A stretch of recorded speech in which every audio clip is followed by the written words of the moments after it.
Persembahan yang cukup dahsyat, cukup istimewa. Saya ingat dia punya barang tadi, pedang tadi mainan. Kali keluar api. Ada risau juga sebab kita dalam keadaan yang dalam dewan yang pack ni. Tapi Alhamdulillah, sungguh cermat, sungguh tertib dengan persembahan yang telah diaturkan oleh gurunya, iaitu Cikgu Amar. Tahniah Cikgu Amar, terima kasih dengan pada anak-anak buahnya yang telah buat persembahan yang cukup istimewa. Betul istimewa aja pengantin teruja sampai nak buka sidat dah tadi. Sampai dia kata kontrol anda kontrol lagi.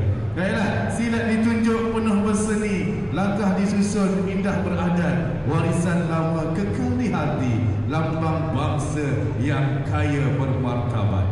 Terima kasih kepada yang bijaksana, Cikgu Amar dan anak didik semua. Persembahan silat sungguh bermakna, menyeri manis, memukau mata. Sekali lagi berikan tepuk